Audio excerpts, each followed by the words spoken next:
Good morning dear students. Today we are going to do the next exercise, that is the 8.3. बेटा इसमें cost, sale price, profit loss की बात होगी. इसमें income जो होता है वो SI सिंपल इंटरेस्ट, उसकी भी बात होगी. कॉस्ट प्राइस, जिस प्राइस पे हम कोई चीज़ खरीदते हैं उसको हम कॉस्ट प्राइस बोलते हैं. In short we can say CP. Sell price, जिस चीज़ पे हम आर्टिकल को, किसी चीज़ को सेल करते हैं, बेचते हैं, उसको हम क्या बोलते हैं? Sale price, that is SP.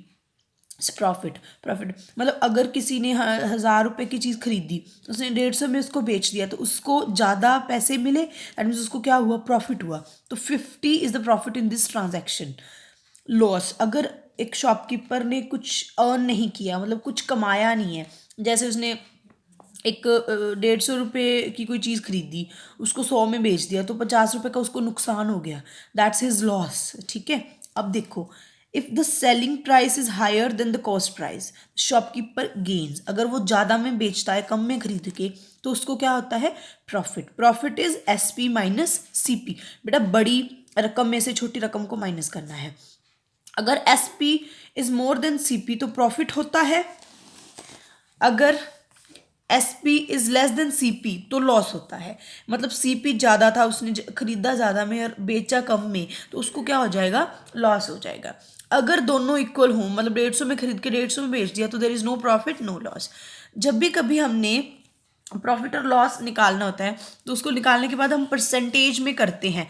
तो प्रॉफिट परसेंट, लॉस परसेंट कैसे निकालते हैं? Profit upon CP into 100, loss upon CP into 100. This will not be true. ये नहीं करना हमने, क्योंकि ये चीज़ हम पहले ही कर चुके होते हैं. SP माइनस CP हम पहले ही कर देते हैं. So profit upon CP into 100 profit percent के लिए, loss upon CP into 100 loss percent.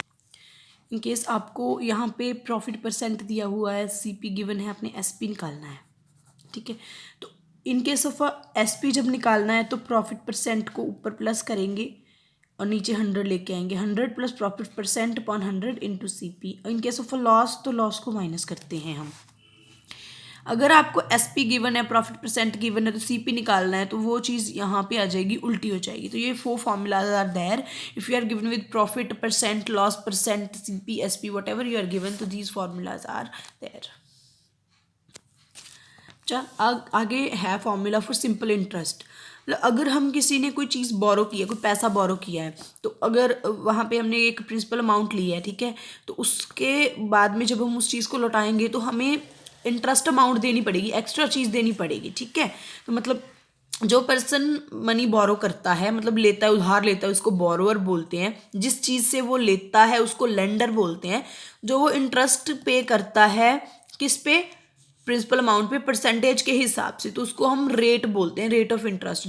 जैसे पंजाबी में ब्याज दी दर कहते हैं, ब्याज दी दर होती है ना, वो कि कितने परसेंट पे ब्याज लग रहा है हमें. ठीक है. तो अब यहाँ पे देखो फॉर्मूला, P होती है प्रिंसिपल अमाउंट, जो अमाउंट हमने ली. R होती है the rate of interest per year, and T is the time, कितने सालों के लिए हमने वो अमाउंट बोरो की. Simple interest P into R into T upon 100. जो अमाउंट हमने देनी है, रिटर्न करनी है, जो होती है प्रिंसिपल प्लस सिंपल इंटरेस्ट. ये तो बेटा फॉर्मूलाज. अब इसके आगे क्वेश्चंस वी विल सॉल्व.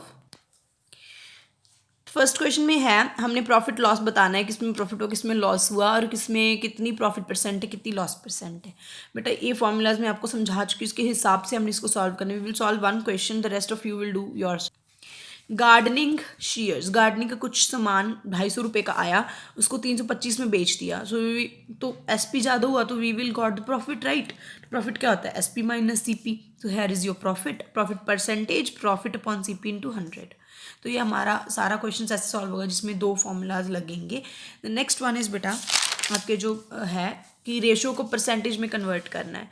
3:1 है. पहले तो इसकी टोटल रेशो कर लेंगे. 3 + 1 इज इक्वल टू 4. एक बार 3/4 कर लेंगे, एक बार क्या कर लेंगे? 1/4 कर लेंगे. दोनों को मल्टीप्लाई करेंगे 100 से, हमारा आंसर हमें मिल जाएगा. Next third question is, population city की डिक्रीज हुई है, 25,000 से 24,500 हो गई, तो परसेंटेज डिक्रीज निकालना है. बेटा पहले तो लिख लेंगे कितनी थी पहले, कितनी अब है, फिर डिक्रीज निकाल लेंगे. परसेंटेज के लिए क्या करेंगे? जितनी डिक्रीज हुई अपॉन जो पहले थी into 100, that will be our percentage. Next question इसी के जैसा है.